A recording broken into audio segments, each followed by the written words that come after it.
What's going on, guys? It's Nate here, and today I'd like to talk about Skyrim's impact on the industry and try and measure how it largely redefined the genre of Western RPGs, for better or worse. Originally, I'd wrote this script regarding Bethesda's overall impact, but I found myself ending up rambling about Skyrim for 90% of the script anyway, and for good reason. The original game alone sold well over 30 million copies, a jaw-dropping number in a genre that would usually be lucky to see about 5 million sales. In a market that was almost owned by Call of Duty and Battlefield, Skyrim was the first RPG for many people as it became mainstream. It has sort of become a benchmark we use to measure the quality of other open world games now. When a new game in that genre is released, people immediately ask, oh, how well does it compare to Skyrim? Is it better? Is it worse? Hell, even the folks at BioWare were quite open about the fact that they were taking Dragon Age Inquisition back to the drawing board to cater to this new audience Skyrim was bringing in, and that game ended up outselling its predecessors by a factor of almost 4 to 1. I believe Skyrim's most noticeable contributions to this very loosely defined genre exist in two primary ways. One, by encouraging developers to start doing their best to offer players with as much freedom as possible and incentivizing the player to take advantage of that. And two, or maybe technically three, by largely encouraging the dumbing down of these games, which I will argue isn't as inherently bad as it sounds, but we'll burn that bridge when we get there. Aside from this multi-million-dollar marketing budget, Skyrim's success is largely a result of how much freedom it offered players new to this genre, and that freedom exists in many ways. It's the freedom to go anywhere at any time, the freedom to pursue any objective whenever a player pleased. However, those ideas weren't exactly groundbreaking in the industry, and they were prevalent in other titles like Grand Theft Auto and Assassin's Creed. However, in those games, you had to continuously pursue one single storyline, a single objective at a time, and if you grew bored with that, then, well, tough luck. In Grand Theft Auto, you could either commit terrorism or go bowling if you didn't care to learn more about Nico. In the earlier Assassin's Creed games, all you could really do was look for pigeons, and to be fair, in both games you could go out and explore their large, vast open worlds, but there was no real reason to do so since there were no objectives attached. See No Man's Sky. What Skyrim did very differently was it pumped out a constant stream of potential objectives and goals to pursue, quest lines and side quests. If you grew bored with the main story, that's fine. There existed a plethora of other goals the player could go after instead. All that incentivized us to learn more and explore the world in an organic feeling way. I feel like this was one of the weaknesses of Fallout 4. If I wasn't happy doing work for whatever faction I was aligned to, well, tough luck for me. There was a staggering 34 non-faction side quests in the game, compared to Skyrim's 146. But I'm getting off track. The player would often have a huge say in how they approach quests in Skyrim, and really most Bethesda games for that matter, and consistently could get entirely unique endings depending on how the player went about that particular quest. It gave the players a liberating feeling of power that wasn't seen in very many other titles. Following Skyrim's release, we almost immediately begin to see developers take certain aspects for inspiration. Ubisoft Montreal's Philippe Barragon, a developer on Assassin's Creed 3, literally said they opened their world up more and tried to stuff it with more objectives everywhere because they felt that's what Skyrim did well. A producer on Dragon Age Inquisition said it well, stating, quote, "Now suddenly you have 15 million people that have basically had the first RPG they've ever played at Skyrim. They have totally different expectations of what storytelling is, what exploration is, and you have to cater to that." At the time of stating that quote, Dragon Age Inquisition was still in development, and it would go on to have the largest open world and most quests of the entire franchise. You can see how developers radically altering the direction of their games may incite a problem, however. They're making these changes in an effort to appease what is essentially becoming a growing mass, a huge new potential audience they can tap into if they do so, but this is to the frustration of the hardcore fans of their older titles, who may not feel anything's wrong. When I go back and look at reviews of games like Dragon Age Inquisition and Assassin's Creed 3 from people who claim to be franchise veterans, oftentimes they give these titles significantly lower scores and have much worse opinions about them than they did about previous installments. There's this feeling of the developers sort of detaching themselves from their game's identities in this desperate attempt to latch on to this huge new growing audience. There do exist scenarios, however, in which some developers were able to use Skyrim's tactics, if you will, in order to grab hold of this new stream of casual players, but still keep their base satisfied. CD Projekt Red's The Witcher 3 is a great example of this. They took the franchise from semi-open levels in The Witcher 2 to a complete new open world in 3, complete with a variety of side quests to keep the player's attention, but still didn't compromise the core of their game, telling the story of Geralt while also letting the player influence it. It's important we also temper ourselves when we think what game Skyrim has truly influenced. Breath of the Wild was built upon a larger world with more side objectives and player freedom. Did its developers exclusively look to Skyrim for answers?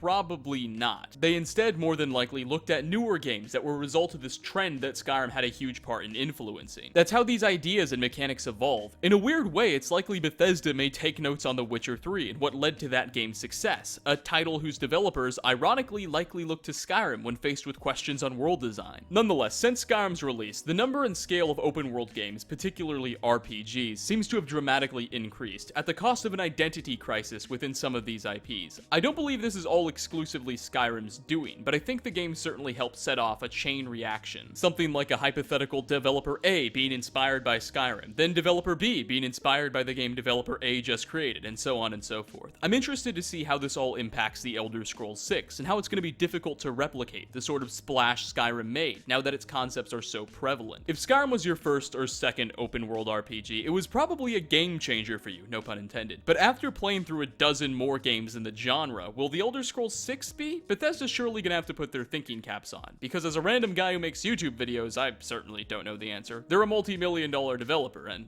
well, I'm not. Anyway, if by now you haven't noticed the video's time ticking down, this is the part where we end the video on a hopefully thought-provoking yet still somewhat anticlimactic tone. If you enjoyed the video, like ratings always go a very long way. And what games has this new trend Skyrim seems to have helped set in motion ruined or saved for you? I'd like to know your thoughts in the comment section below. Again, thanks for watching, and I hope to see you all in my next video. Peace out, everybody.